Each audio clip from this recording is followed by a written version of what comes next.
Good evening, everybody. I have a mic. And it took me a while to get the stereo audio, whatever. Anyway, but I'm reading your messages. I'm here, and yes, very busy day today. But I'm very happy to be here and happy. What is it? Wednesday evening. Thank you so much for being here with me. Thank you for being in the chat. I appreciate you. So you and by the way, I'm not kidding. I'm really I'm so appreciative of you and your time and of you adding your voice to our conversation. It makes my job so much more fun, if you will, and so much more meaningful, at least in my eyes, when I see your response and I see you interacting. And by the way, if you're one of those people that doesn't like interacting with anything, then I feel you because you're me. When I watch any type of live stream, I feel like too intrusive or whatever to start chatting with the others. So if you're watching and never chat, I appreciate you as well. Okay. So again, thank you so much for being here. Hey, Brandon. Oh, Brandon made it. Woo, hello. My voice is gone. But since the mic thing, I think you can hear me better. Okay. Let me know. Hey, Daisy Lou. Good evening. Good evening. Good morning. So used to saying good morning here. Yes, I'm here. I'm here. Who else is here? Lisa. Hey, good evening. Good evening. All righty, guys. Thank you again for being here. So, what I wanted to do is I wanted to begin tonight's PM actual news live stream by discussing the first White House conference on women's health research. This was really a joy, honestly, and it's not many times that I would tell you that something was indeed a joy when I cover something lately, at least these days. But this was truly a joy. I will put a link into your live stream into your newsletter tonight. By the way, if you're not subscribed, get your newsletter honest.substack.com. I will put the link to the entire session, which is about an hour, that was hosted at the White House. First, it was a panel talk, and if you like people like Robin from Peloton and other influencers who spoke about women's health, and also that to the fact that we do have more questions than answers, and what Biden-Harris administration did, and especially also Dr. Biden, First Lady, who encouraged President Biden to invest billions of dollars into women's health research, which led to an announcement by the Bidens tonight about what they're going to do once they leave the White House. And it's very much closely connected to this conference and what they did. So afterwards, by the very end, First Lady delivered a speech followed by President Biden. And I promised you, I put it up on Twitter, Blue Sky, whatever, that I want to start with this. And I want us all to listen to her speech. First of all, it was a very different tone. Having covered Dr. Biden for a while, this was straightforward, this was funny, but she didn't leave a stone unturned and untouched. So there was a doctor who started talking in the background as to, maybe this conference is anti-doctors because they say, well, it hasn't been done before, maybe da-da-da. So she made sure to fact check that doctor from the stage. And very interesting, very different. So I'm curious to hear what you think. And then President Biden followed with his speech where he pretty much supported her and stated that, everything that she just said is pretty much true. But let's focus on her speech first and foremost. Let me bring up this, share the screen with you first. Let me get this up. It's ready. Just have to click play. Okie dokie. All right, so let's check this out first. I can pause and we can discuss certain things as well. So let's give it a go. Here we go.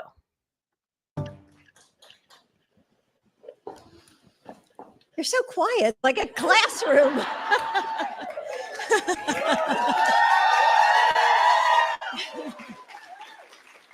So in the intermission, were you all like dancing and everything? Get a little movement. You've been sitting for a while, so thank you for standing. But I'm glad you get a little like you said, Robin, a little movement, right? That's what it's all about. So, oh, please sit down, please. If you feel all stretched out by now. So before I begin, I just want to say I'm so glad that you got to come here today because the White House is decorated. And the theme this year is peace and light. So I hope that you all feel that sense of, peace and light, and that just for a moment when you leave here today that you feel, I don't know, a sense of joy. Because I think we all need like this, we all need to feel joy now during this time of the season, during this time. So anyway, okay, now I'll start. You're all reading into that.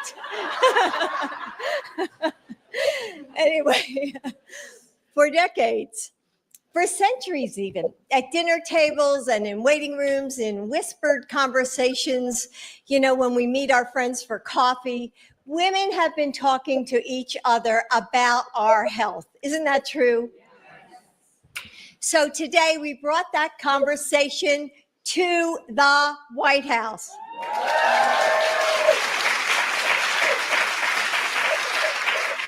Today we are saying to women everywhere, we hear you and we will get you the answers you need. So thank you for joining us for the White House Conference on Women's Health Research. The United States has the best health research in the world. Yet women's health is understudied and research is underfunded, and so many of you have said this. And the United States economy loses $1.8 billion in working time every year to menopause symptoms that upend women's lives. And that's what Maria Shriver and I talked about on that Saturday afternoon in April last year. So Maria keeps this quote next to her phone. You have a stationary phone? In her office, and it says, why go to the moon?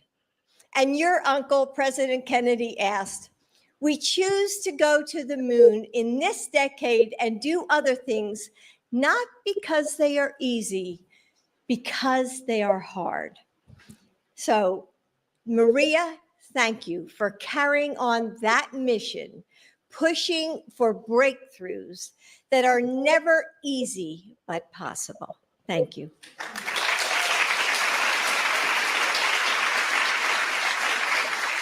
So a little more than a year ago, President Biden launched, thank you, Joe, the first ever White House initiative on women's health research, building on the foundation of decades of work in women's health from many of you in this room. And Carolyn made sure yesterday, as we were doing speech prep, that I understood. She said, Jill, I know that we're doing this now, but there are some women like Carolyn who's been doing this research forever and ever and ever. And I just want you to say, we recognize that. So.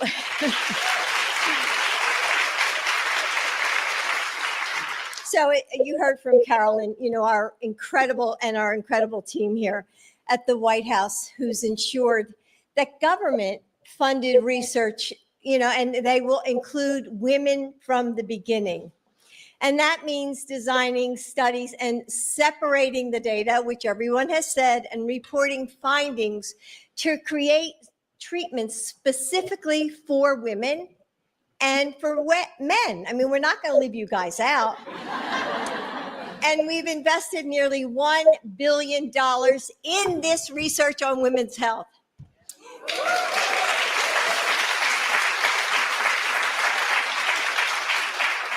So over this past year, I've traveled around the country, and I have met, honestly, some really incredible researchers.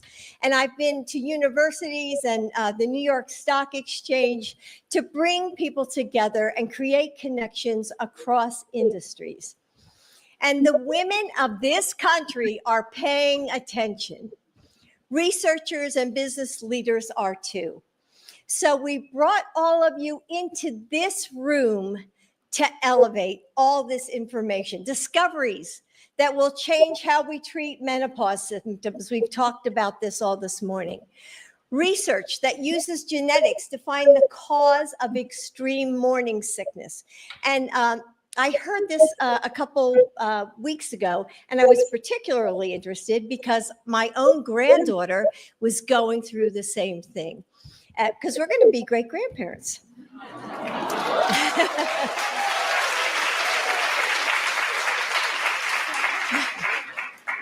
So funders and founders who are seeing the market for women's health products triple. Advocates are making sure that women know that solutions are at our fingertips if we just keep fighting for them. Together, we've laid down a new line, a marker of our progress toward closing the gaps in women's health. Everything that you've heard today, and hasn't it been like so informative and fascinating? I mean, I love these forums because I always learn something new. It's just so inspiring because this is our new normal. And today isn't the finish line. It's the starting point. All of us, we have built the momentum. Now it's up to us to make it unstoppable. It has been the honor of my life to serve as your First Lady and to join you in this work. But my work doesn't stop in January when Joe and I leave this house. I will keep building alliances like the ones that brought us here today.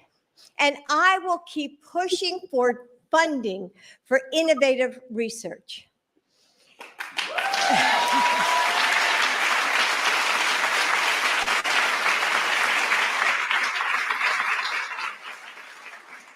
So join me. Be the researcher who makes sure that each proposal you work on considers women from the beginning.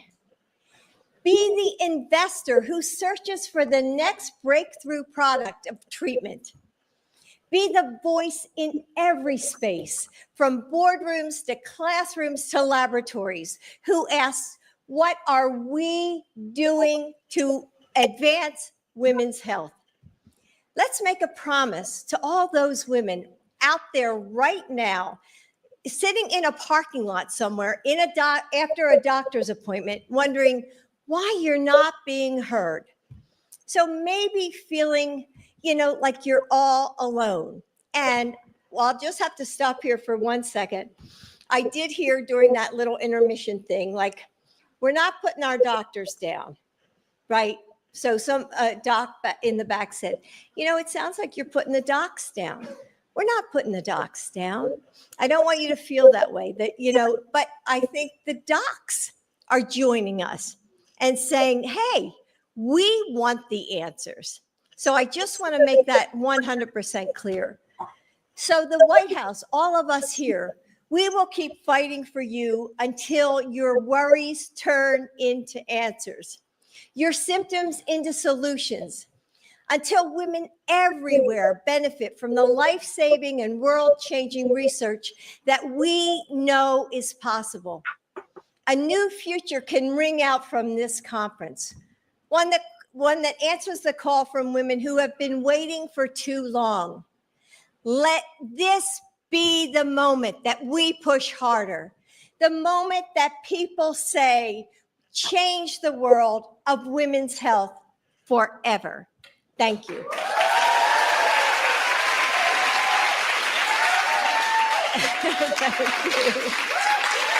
Thank you. Thank you.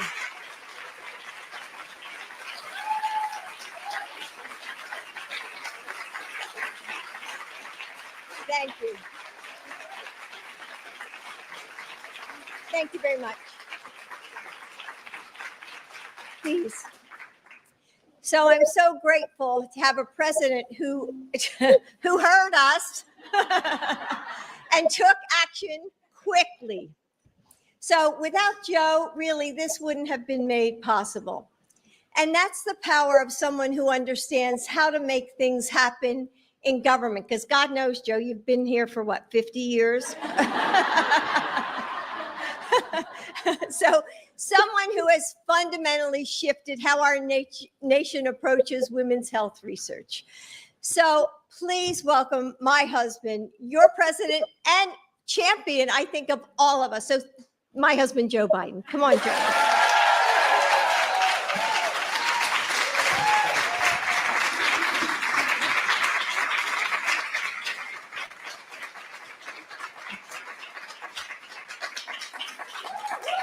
Thank you.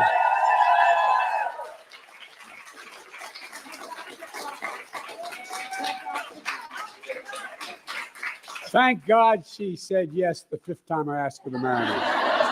Please have a seat. You know, as they used to say in the Senate, a point of personal privilege. When no man deserves one great love, let alone two, when I was introduced to Jill, my youngest brother, said, "You'll love her. She hates politics." Well, look, hello, everyone. My name's Joe Biden. I'm Joe Biden's husband. Let's be honest, we wouldn't be here today without Jill.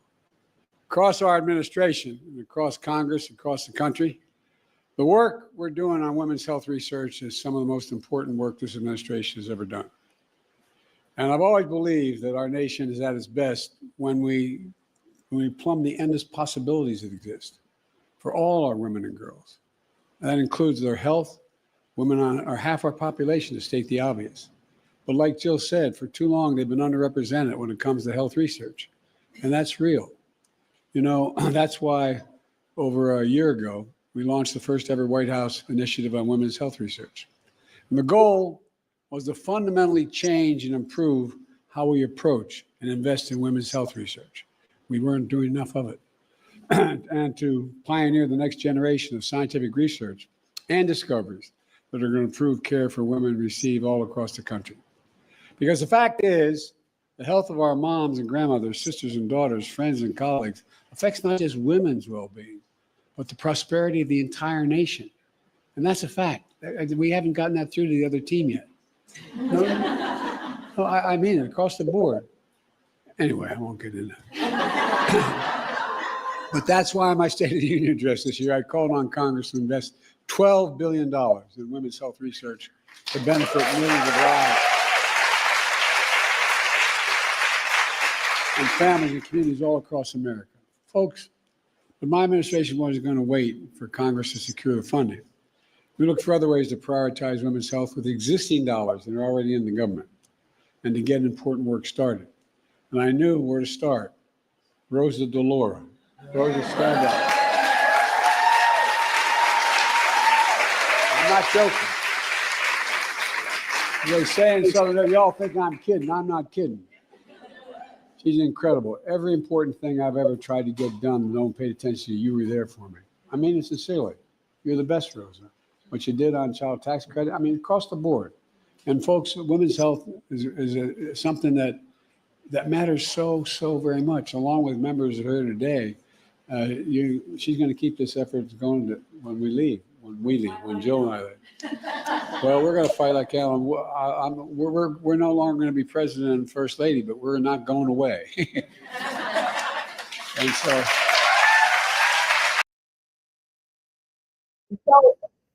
Okay, and so this what I wanted really to share with you.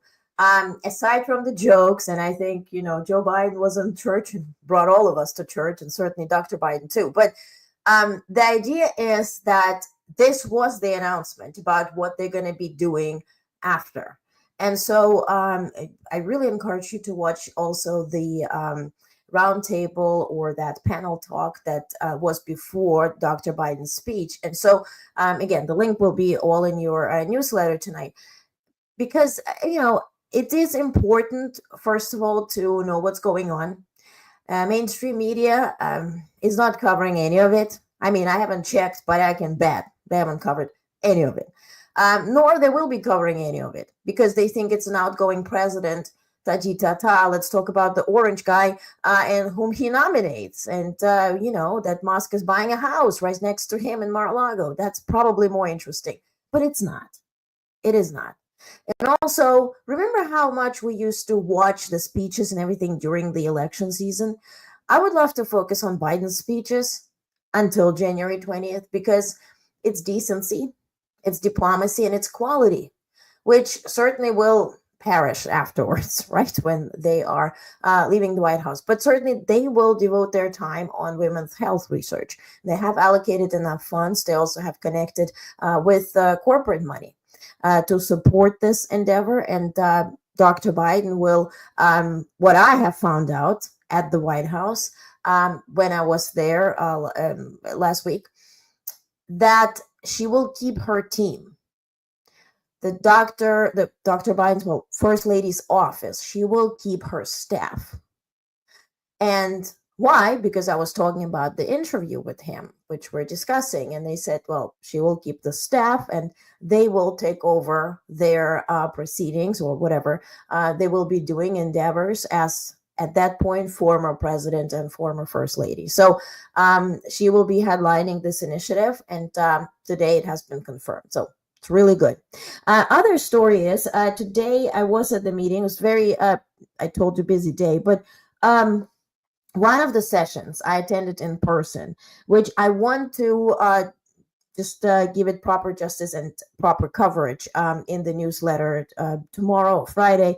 But this was featuring David Miliband, which is who is president and chief executive officer of the International Rescue Committee. Probably you have seen it. It's like a yellow. That's their logo. You probably have seen it. So anyway, they have they come up with reports every year.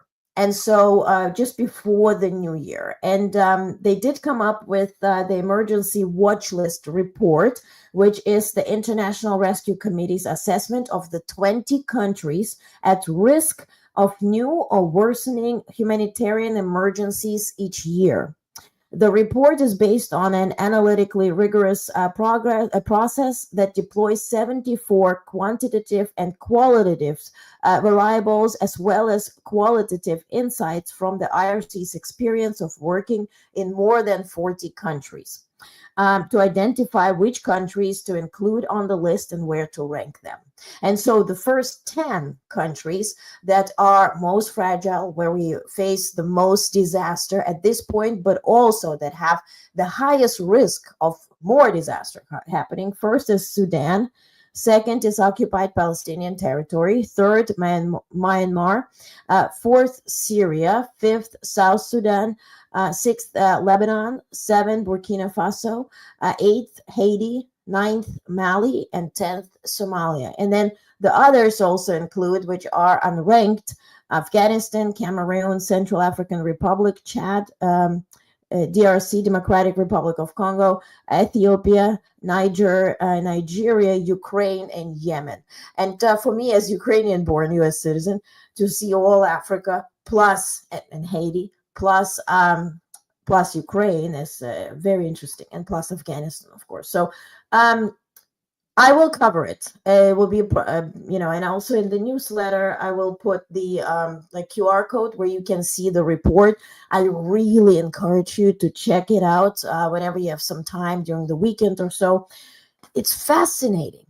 It is fascinating that currently we have 39 military operations in the world, meaning wars, of which 2/3 are sponsored by foreign actors. Can you imagine? Those are civil wars sponsored by somebody else. Like, for instance, in Syria, the rebels are sponsored by Turkish government, right? And so his observation, there was a Q&A and with the press and all that kind of stuff, and I hope we will have an interview with him. He's just fascinating. By the way, he laid out our situation in the U.S. Very straightforward. And what he mentioned, though, that currently, let's say what they're doing with IRC, what the British government is doing, they're like, okay, we opened Project 2025 because we know what's coming up. And we saw what are the opportunities for us to work with Trump administration.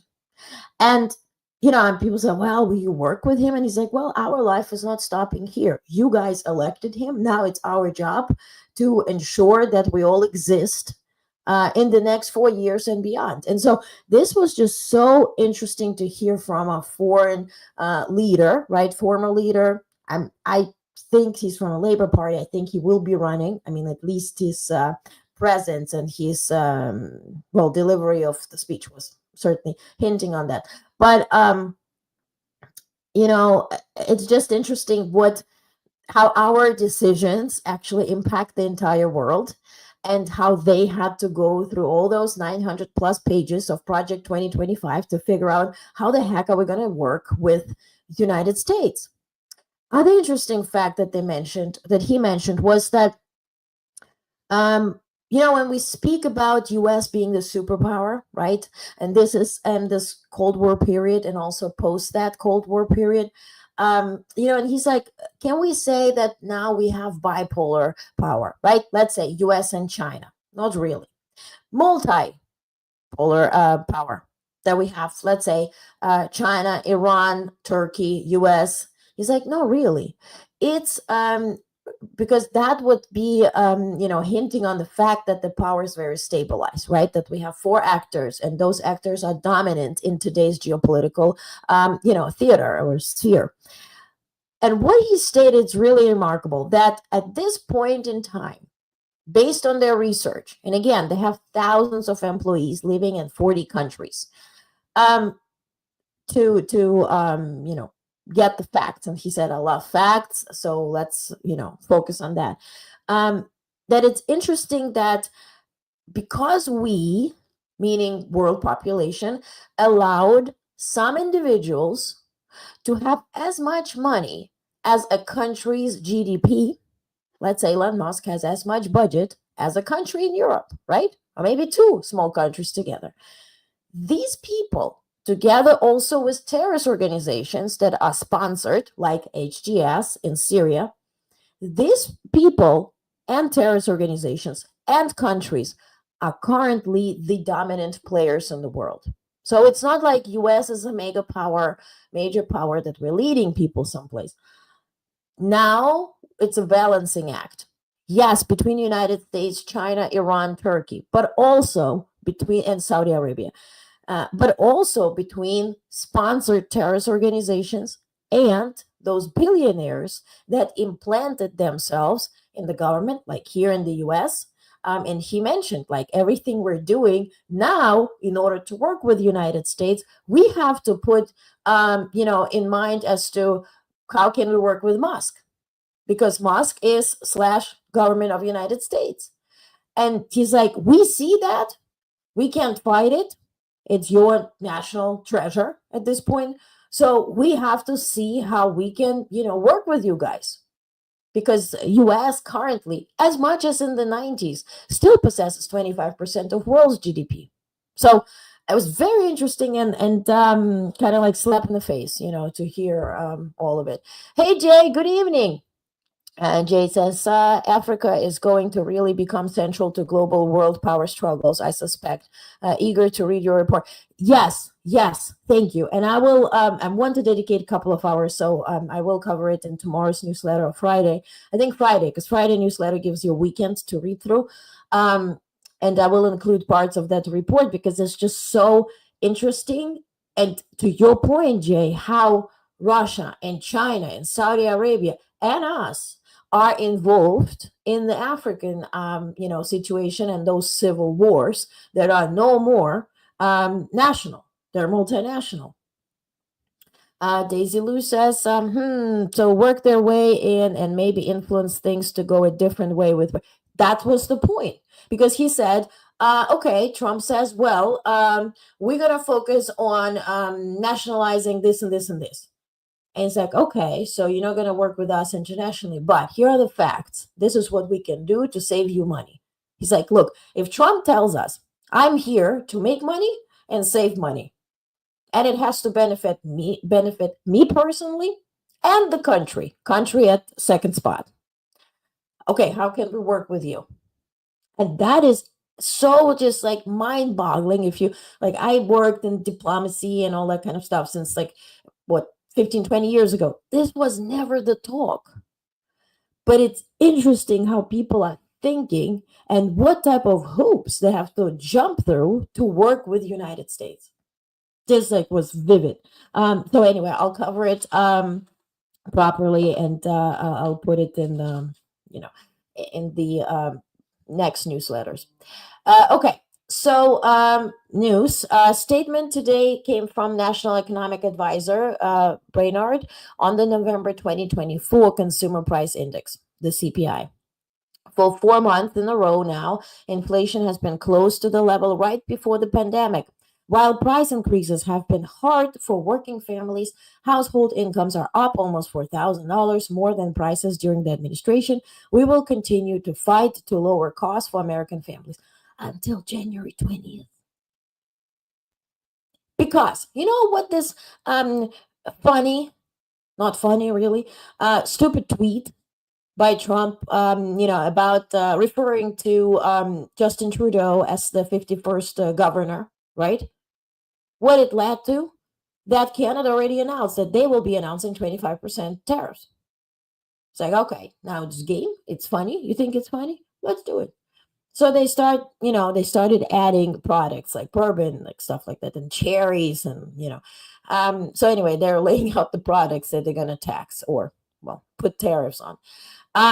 Also, this came out today. I mentioned this morning, and I encourage you to check it out. So this is the Biden Harris administration economy fact sheet, what they did, and certainly the lower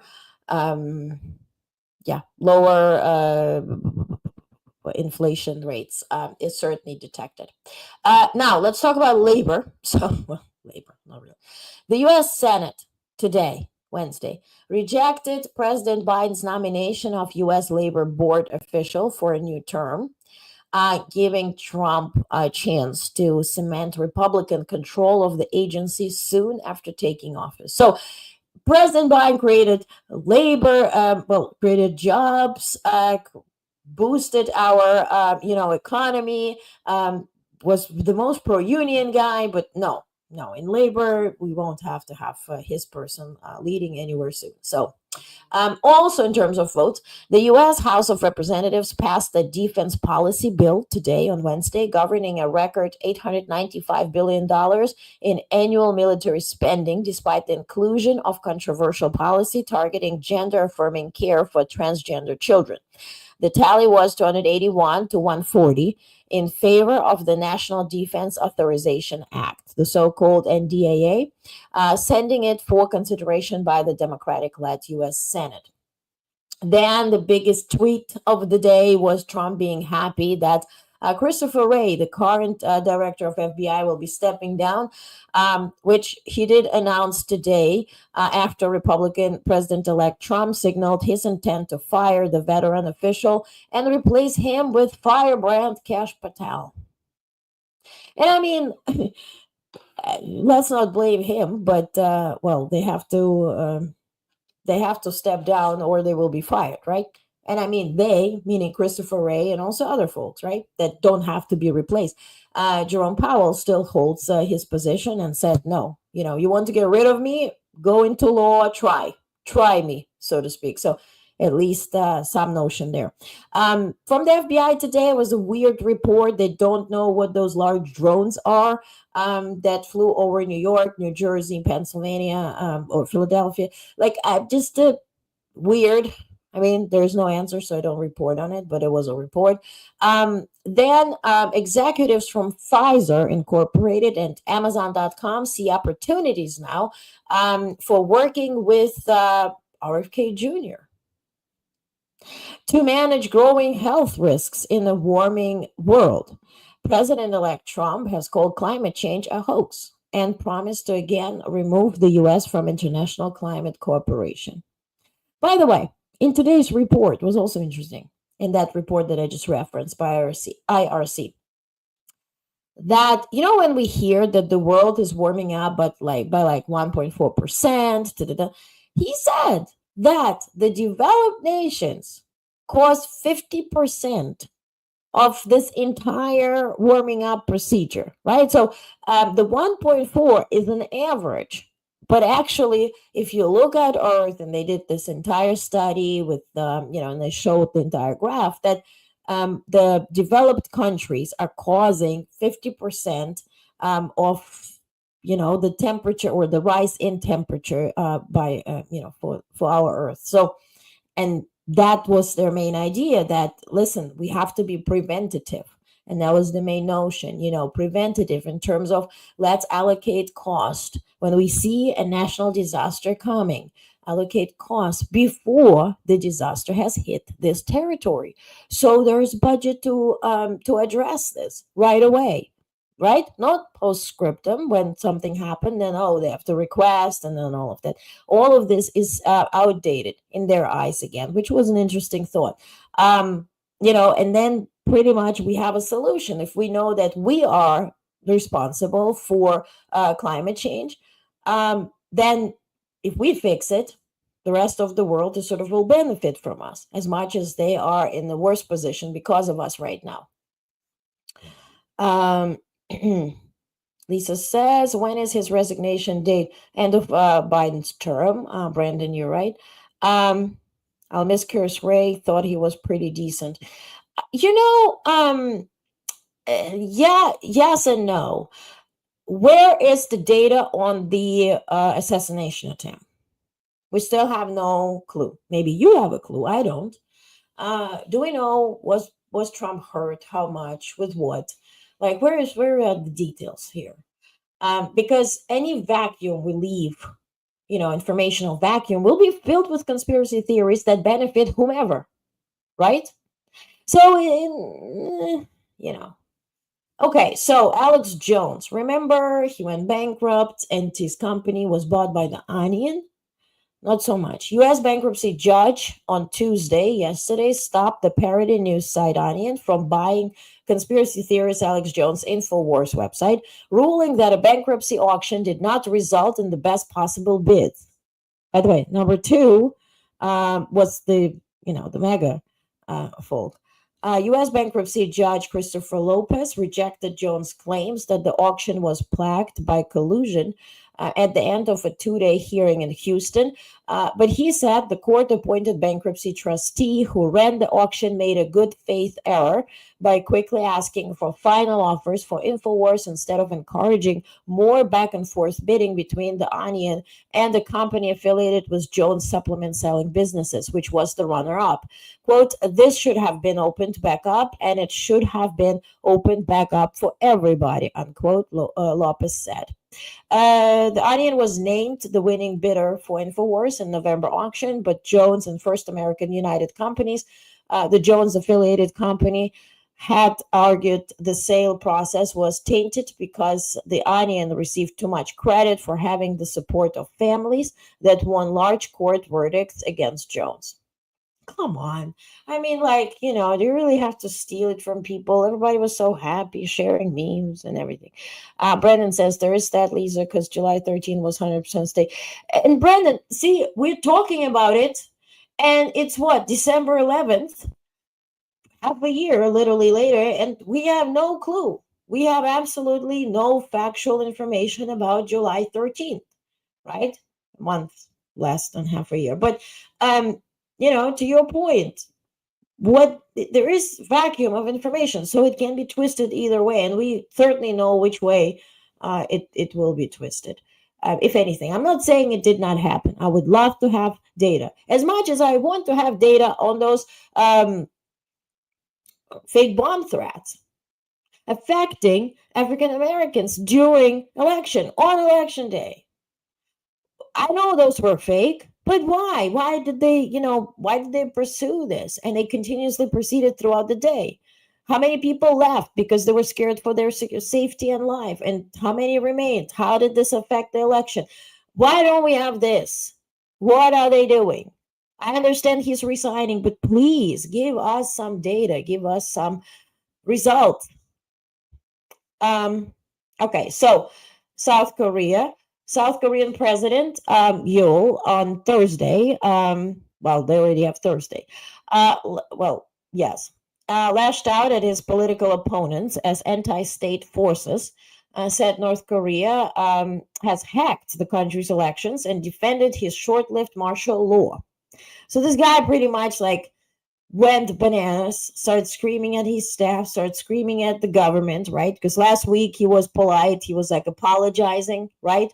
Then he realized that, he still faces impeachment and nobody is, eager to forgive and move on type of thing. So his comments came as Leader Yoon's own party said the president has shown no signs of resigning and must be impeached. He faces a second impeachment vote in Parliament expected on Saturday, a week after the first one failed because most of ruling party boycotted the vote. Does it make you remember certain things with impeachment and own party and boycott? Yeah. Quote, I will fight to the end, unquote, he said near the end of a lengthy address broadcast on television.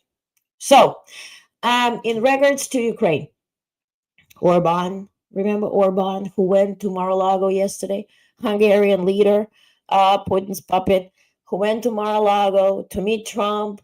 Was ecstatic, according to the photos that I showed you last night. He also met with Musk, and then he called Putin. I wonder who told him what to say in this call, because he made the call from Mar-a-Lago. Maybe, whatever, Easter Bunny, Santa, I don't know, or Trump. So Ukraine, today in the face of Zelensky on Twitter, blasted Hungarian Prime Minister Viktor Orban for undermining Western unity by calling Russian President Putin on Wednesday criticizing that the Budapest,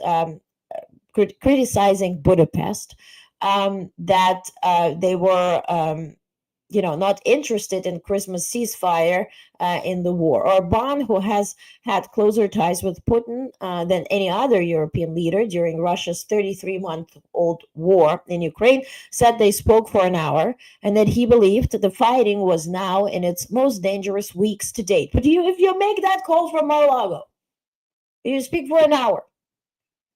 Was Orban even speaking? With Donald Trump set to return to White House next month, vowing to rapidly end the fighting. So now we shifted the poll, right? It was, I'm elected, and in 24 hours, I'm going to stop the conflict. Now, when he's inaugurated, 24 hours, so it keeps shifting. The war is at an uncertain juncture, making Kiev even more sensitive to moves it sees as reducing Putin's pariah status in the West. Quote, no one should boost their personal image at the expense of unity, unquote, Zelensky wrote on Twitter. After the Orban-Putin call, appearing to mock Hungarian self-styled attempts to launch a peace mission to end the war. Quote, we all hope that Orban at least won't call Assad in Moscow to listen to his hour-long lectures as well, unquote, Zelensky said, referring to Russia's decision to grant overthrown Syrian leader Bashar al-Assad political asylum. So, sarcastic, but certainly not really funny. Now, in terms of Syria, again, I read it this morning, but also I'll put it in your newsletter.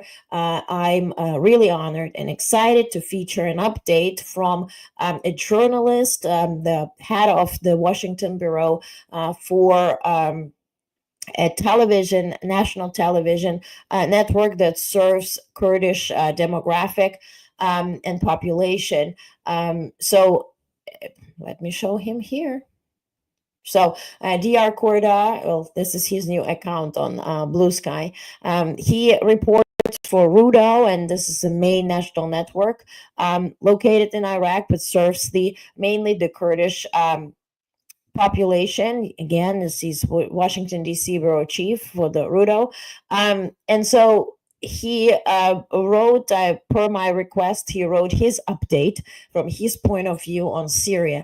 And there's something that is not reported in mainstream media about the Syrian army, still very active, still very much sponsored by U.S., going against the HTS, right, which is sponsored by Turkey, especially when it comes to minorities and in that specific region, which, to his point, puts U.S. against Turkey. And meanwhile, Turkey is part of NATO, at least in this conflict. And so I really, really encourage you to read his statement and his opinion, because hearing from journalists that know what is happening and also providing voice to minorities in the conflict in Syria, but also elsewhere, will be my goal, because that is what will shape the situation in Syria as well. Yes. Okay. So, and if you can give him a follow on Instagram here, Dr. Korda, or Blue Sky, he just joined it, or, again, Instagram or all, I will truly, truly appreciate it, because I want him to feel like what he's done is useful, and he's very busy. Tomorrow morning, I will also send an email with a report from Turkish government per their request. They're hosting an event on the 14th of December targeting disinformation and propaganda, which is certainly very much affecting their country. And so to hear what they are doing, and they want all of us to know, and they're reading our newsletter and everything. So the speaker of Turkish government wrote this sort of letter and why they're doing this event and what this will mean for all of us. So I will be sending that out as an extra email tomorrow morning. So any questions? Yeah, thank you, Bonnie. And hi, Bonnie. Bonnie followed him on Blue Sky. Yes, awesome. I'm concerned for the Kurds. Exactly. And they are fighting for Christians also in Syria. So, and they are responsible for keeping an eye, literally, on 10,000 ISIS fighters that are currently jailed in Syria. So Kelly followed him on Blue Sky. Good. Thank you so much, Kelly. Thank you. And hi, Kelly. Did I say hi already? Okay. My voice is so annoying. It annoys me. Like, if I ever sound again like RFK Jr., I mentioned that this morning, just tell me and I'll shut up. Okay. In terms of Syria, and this has all to do with Kurds and minorities. U.S. Defense Secretary Lloyd Austin had a call today with Israeli Defense Minister Israel Katz, and where he stated that it was most important for the United States and Israel to be in close consultation over events unfolding in Syria. And so this was a whole statement by Pentagon this evening, hinting that, come on now, Israel is fighting, right? It occupied certain territory. They want to have certainly a seat at the table when Syria's political future is decided, and certainly the government. And so, Austin called like, we want to know what you want to, what you want here. Tell me what you want, what you really, really want. Maurice, hello.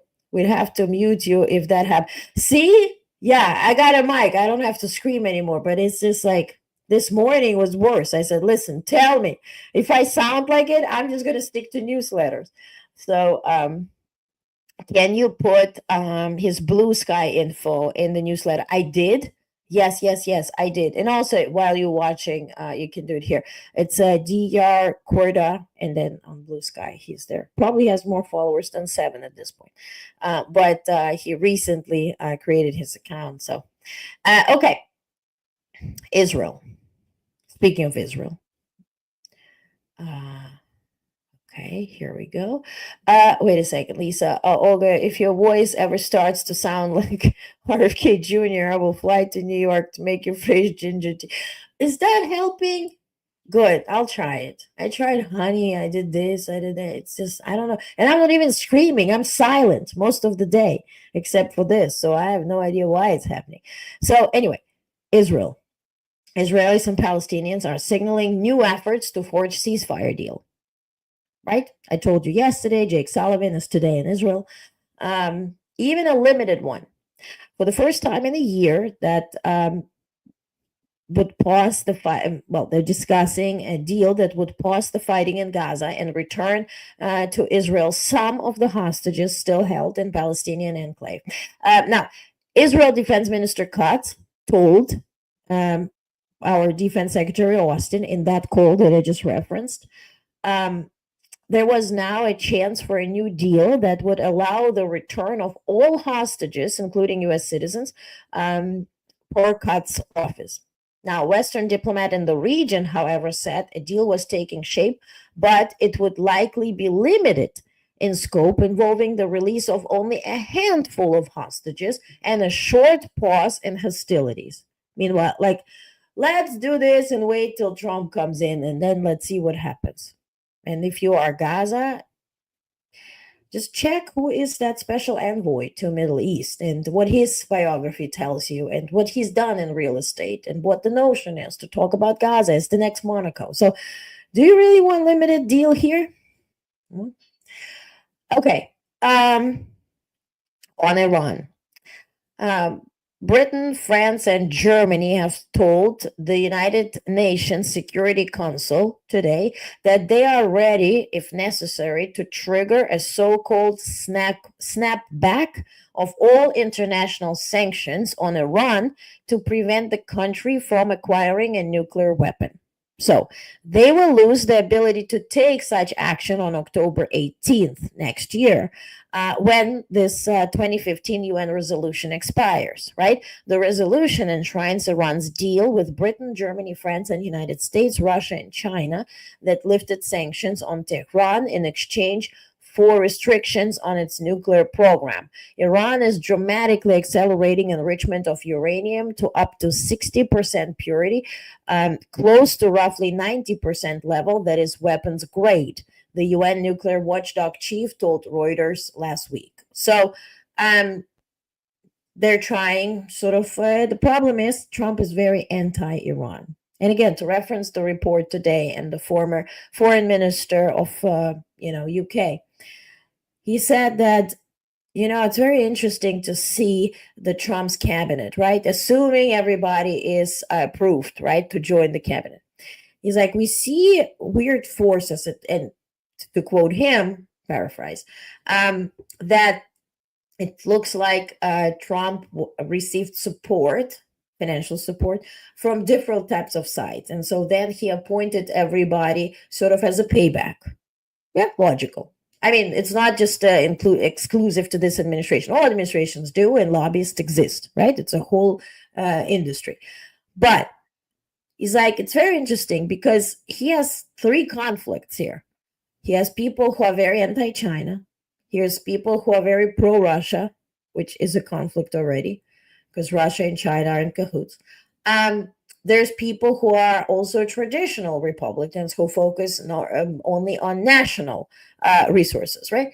So who would then logically oppose the tariffs. So he's like, there's just three different parties or like three different opinions within that same cabinet. So he's like, I'm not sure how far they will go because they probably won't agree among themselves. I would also certainly add that billionaires and Trump and everybody are having a common goal to get to the White House. And once they're there, they do have different goals. So I'm not sure how that house in Mar-a-Lago will help Musk. Okay, talking about China. China has launched its largest maritime deployment in recent memory. Well, in recent 30 years, by the way. Sending over 90 naval and Coast Guard ships to the region of Taiwan.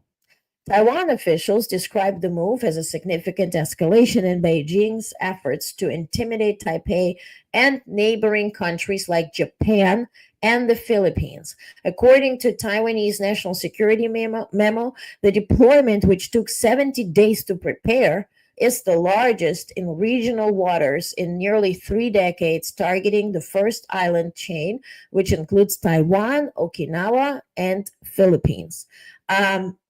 Why? Because all of them have agreements with the United States, right?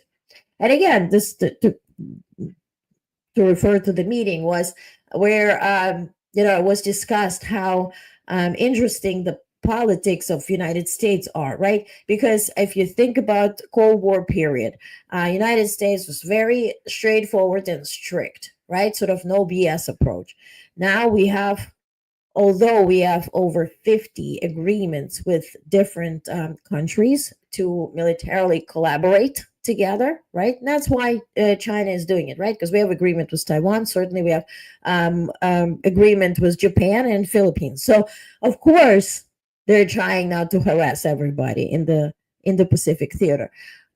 So, although we have all those agreements, we're also very sort of, to his point, ineffective in showing strength, right? Because when it comes to Russia, for how long did US just use, and European Union to the point, did just use the sanctions as the main, tool to confront their brutal attacks?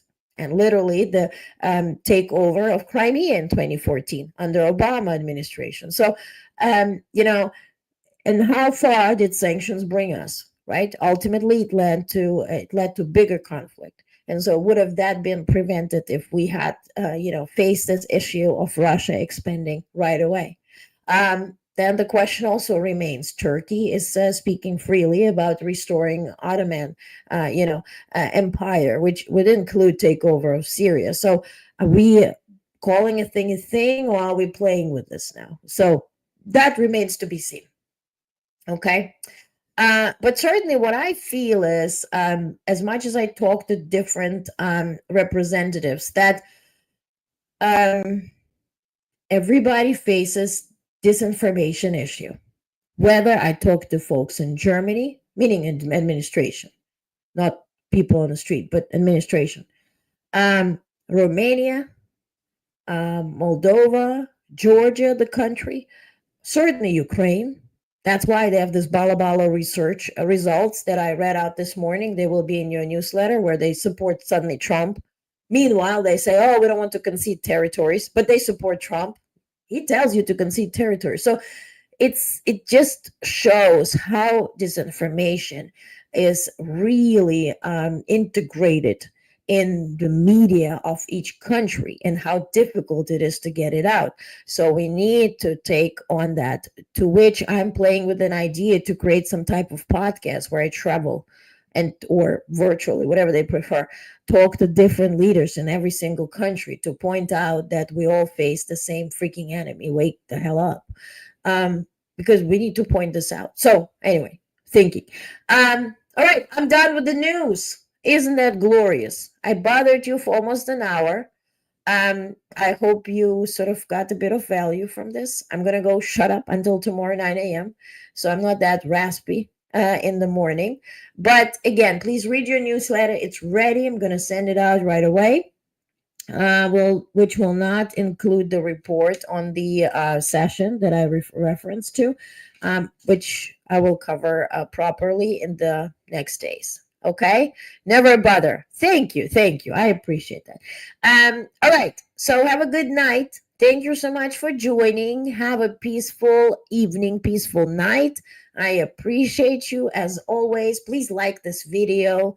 I know Sarah could make it tonight's live stream, but she always tells people, like the video. Please like the video so people can also find this video. And and Bonnie tells me, hope you feel better. Thank you. Vitamin C, fluids, and rest. Okay. Yes, ma'am. I'll do it. Thank you for suggestions. Thank you, Maurice. Thank you so much. You never bother. Thank you very much, Olga and the Honest Crew. Yes, thank you, guys. I appreciate you. Thank you, Daisy Lou. Very interesting reports. Thank you kindly. Thank you. All right, guys. Brandon, thank you so much. Have a good night. See you tomorrow morning for the actual news.